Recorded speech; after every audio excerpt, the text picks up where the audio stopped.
Like and subscribe. Support me on Patreon for exclusive content. Here's the video. Geoff Keighley gets a lot of shit, but I don't think all of it is deserved. E3 was important. It was an annual trade show that represented a lot of different things for a lot of different people in the games industry. Obviously, it was huge for fans who got to see countless trailers for upcoming games from all of the different showcases, but on an industry level, E3 was a way for independent studios to meet publishers, for publishers to get millions of eyes on their upcoming games, for retailers to meet manufacturers who print those games onto discs. The expo was flawed, certainly, but it was something that, for all its shortcomings, helped keep the industry healthy in a lot of ways. That doesn't matter now, though. E3 is dead, and in its absence is nothing. Well, that's not exactly true. In its absence, we have Summer Game Fest. In its absence, we have Geoff Keighley. We do have one more thing.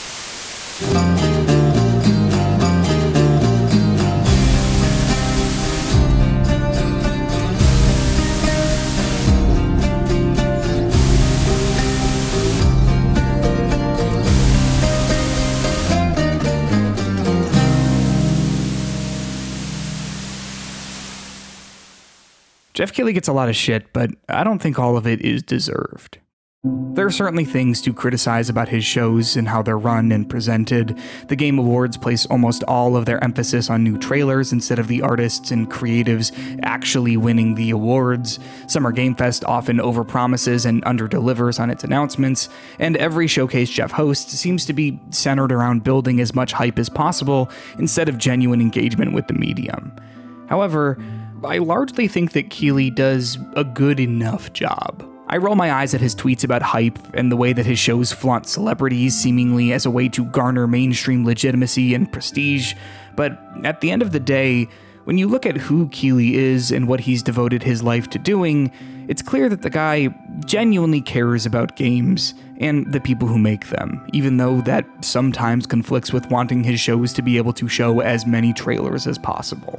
Geoff hosted a lot of E3 events in its final years, but as the expo started shifting its focus at the tail end of the 2010s, only to disappear in 2020 and never return in person before its death in 2023, he left the expo to start his own event, Summer Game Fest. But Summer Game Fest feels different. Gaming feels different. Since its first showcase in 2020, Summer Game Fest has sort of struggled to find an identity in the mainstream. It gets bigger and bigger each year with millions of people tuning in to see the streamed showcase, but it's not E3. I started working in the games industry in late 2020, right after the first Summer Game Fest aired, and as an outsider, I struggled to see how the event would be able to fill the shoes of E3, if that was something it was even trying to do. Based on how Geoff talked about it, it seemed like he was hoping that Summer Game Fest would pick up where E3 left off, but it didn't. SGF gets millions of views with its main showcase, but it does not have the same cultural cachet as E3, not by a long shot. I've been to 2 Summer Game Fests in person. We're going to talk about that in a minute. Also, this is what I look like if you didn't know, and no, I'm not secretly Jesse Eisenberg. But the people in my life who know that I've been to SGF don't really know what it is outside of me telling them. Some people recognize E3, but don't get why I would go since it's only a showcase, right? What's the value in someone like me going if, frankly, it's not E3? Well, Summer Game Fest is actually more than just a showcase. They do the opening showcase at the start of the weekend. I was there, maybe you see me right here. But then the next few days, Keighley hosts an event called Playdays, which is a closed-door event where media folks like me get to go hands-on with a bunch of different games. The pitch for Playdays is, well, it's trying to be E3, the summer's main gaming showcase. But no one in the mainstream seems to really know what SGF is, and only a fraction of people who know SGF seem to know what Playdays is. That's a sentiment that a lot of people I talked to at Summer Game Fest this year shared. Here's a clip of me talking with Kurt Indovina, senior producer at GameSpot, about this very thing. I think E3 had established itself as a thing because it was so big. It was the Christmas for gamers for years and years and years. I still think audiences and readers are not, they know what Summer Game Fest is. They know that it's a presentation that happens. I don't think people are as aware of what Play Days is. My ability to talk to a person who's not in media and say, I'm going to Play Days, and they have no idea what I'm talking about. And then I'd be like, Summer Game Fest. And even then, it's very unclear. E3 had a presence as a industry thing that like rippled through media, and television obviously helped at that time. My trip this year to LA for Summer Game Fest had one main goal. Talk to the people who were there, publishers, developers, journalists, and media, to see if they think SGF is doing a good job at what it's trying to do, to fill the massive shoes of E3 in all its many facets. I talked to a lot of people about this, like a lot, and I found their various responses to be a little surprising, frankly. Before I left, I thought that many games industry folks might find SGF to be underwhelming for what they're trying to accomplish. The main SGF showcase gets plenty of views, sure, but it's not pulling E3 numbers. Playdays certainly isn't. It's a great way to get your game in the hands of press and influencers if you're a publisher or studio, but does that result in any tangible buzz for an upcoming game? And for the media trying the game, do their audiences seem to engage with SGF content? To be candid, as I've worked on this video, I've worried that no one is going to watch. I've seen the numbers that SGF content does from bigger, much more established creators, and I can't help but think this video might flop. I guess you'll know as you watch this whether that happened or not, but E3 used to be a much more guaranteed thing that drove numbers and increased audience size. SGF doesn't really seem to be doing that. For someone small like me, is it worth it to buy plane tickets and hotels and all that for an event that doesn't seem to have much cultural cachet? Despite my initial skepticism, when I finally got to sit down and talk with game devs, they all seemed to agree that Summer Game Fest was worthwhile to attend. Obviously, it's easy to say that an event like this is a good use of your team's time if you're backed by a major publisher and everything is happening on their dime. However, independent studios working with small publishers or self-publishing their own games also shared that sentiment. Eka, the co-founder of Outer Loop Games and creative director of Dos Divas, an upcoming self-published turn-based RPG, said of SGF's value, I mean, I think I see every event or a digital show or things like that as a way to connect. I feel like a lot of times you show something off, it's the first time someone probably heard of it, a smaller game. So this is also, okay, to get hands-on impressions. We have a trailer out as part of, we were part of the Day of the Devs this year.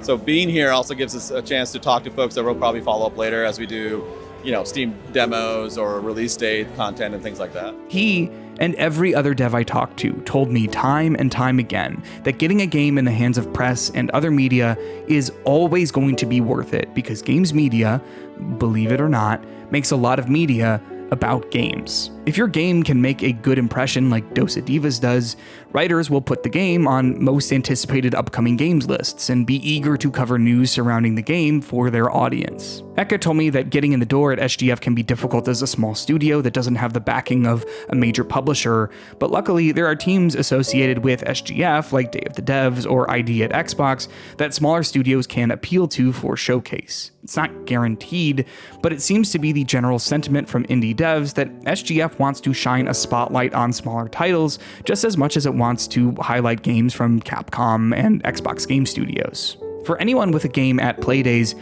it doesn't seem to matter if audiences don't know exactly what the event is and if it doesn't have the same cultural footstep as E3. Publishers and developers aren't using SGF and Playdays exclusively to bank off the name Geoff Keighley has begun carving out for his events, like they might have in the past with E3. Instead, they're interested in finding a different value in the show, value that comes from establishing their games as something worth talking about and remembering, even after the SGF attention dies down. Ben Ruiz, creative director at Dino God, a small studio currently working on a game called Bounty Star, which is an action mech game published by Annapurna Interactive, explained that while getting a game in the hands of press and influencers is important, there is a tangible change he's noticed in buzz surrounding his team's game after attending events like SGF. Apart from the obvious, we're seeing the articles pop up, we're seeing the interviews pop up.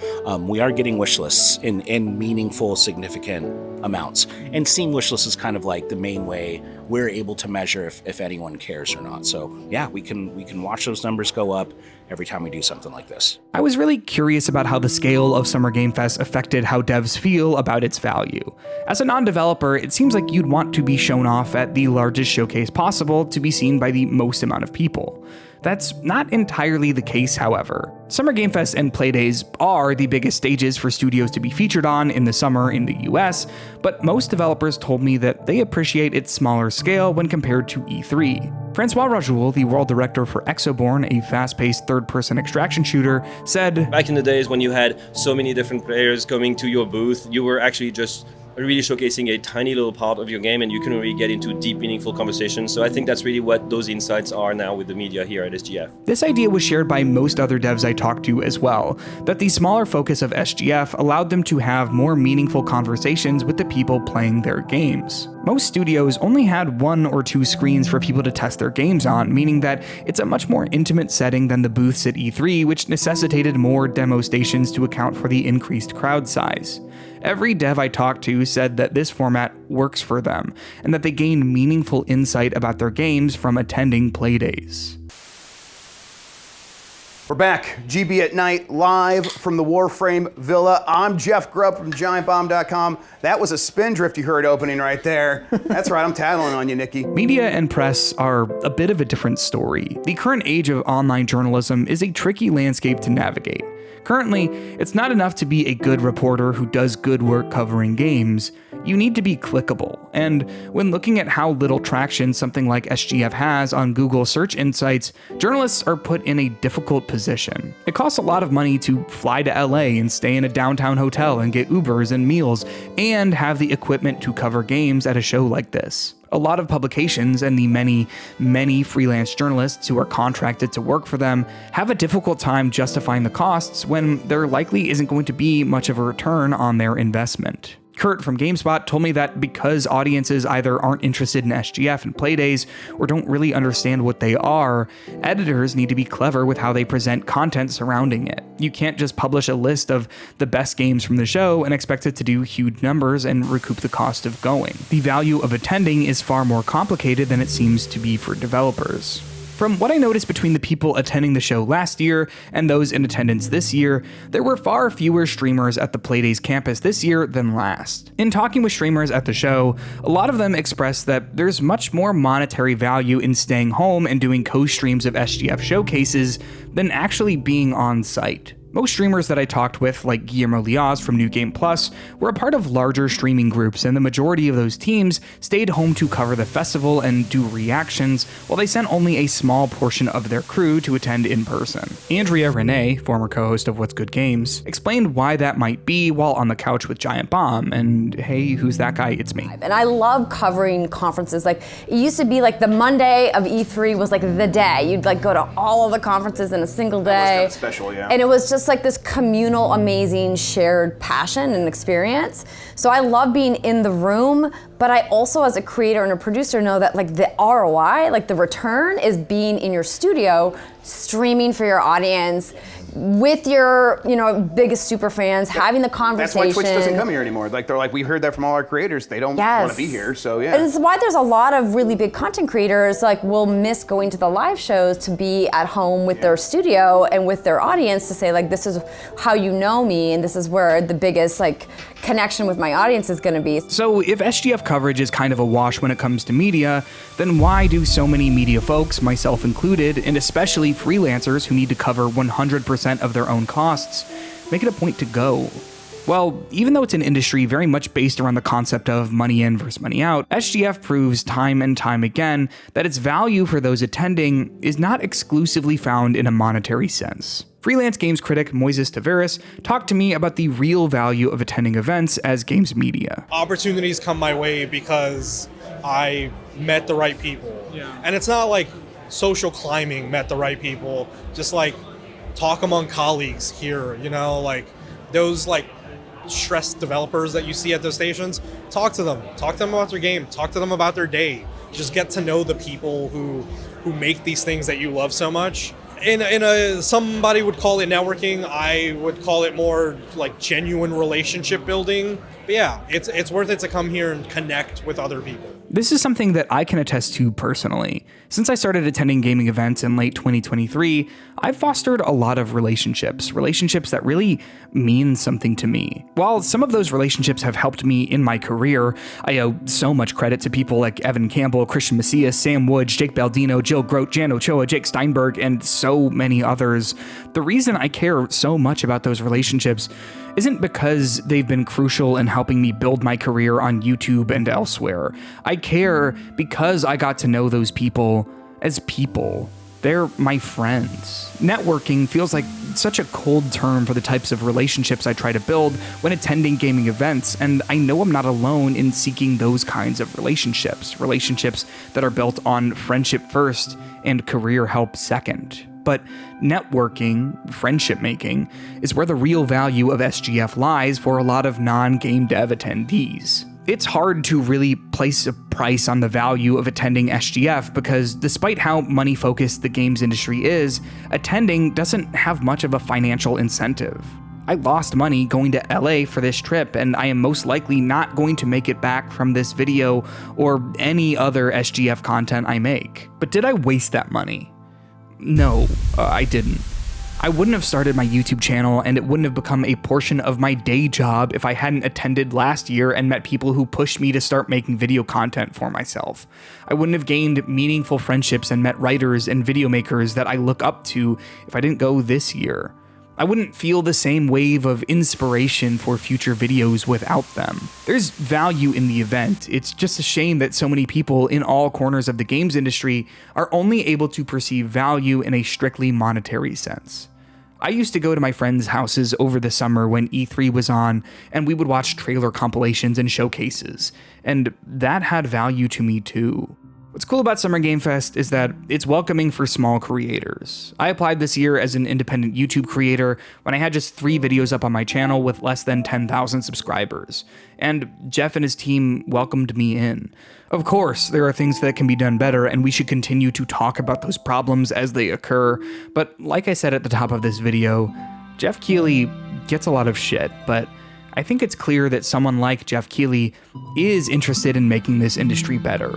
We don't always agree on what that looks like, and it doesn't feel like he's always consistent with that goal, but after talking with so many developers and PR people and journalists and YouTubers and everyone else, it seems like the takeaway from Summer Game Fest is that gaming is different now, but that doesn't mean it's worse. It's just different. Here's some games I played at SGF that you should keep an eye on.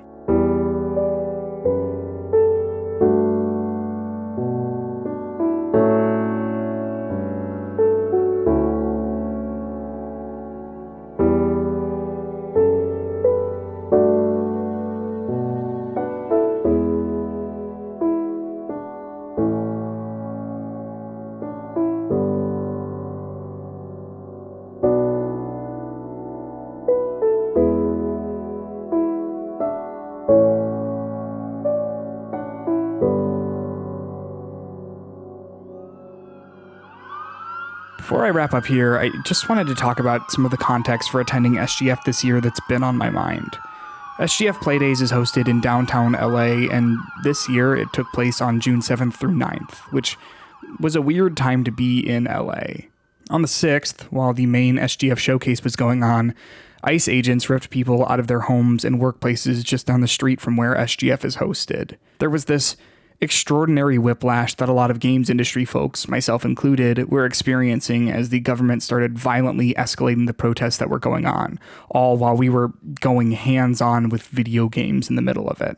If you've followed my channel at all, you should know how I feel about ICE, but I just wanted to take a second and say that we need to be taking care of each other right now.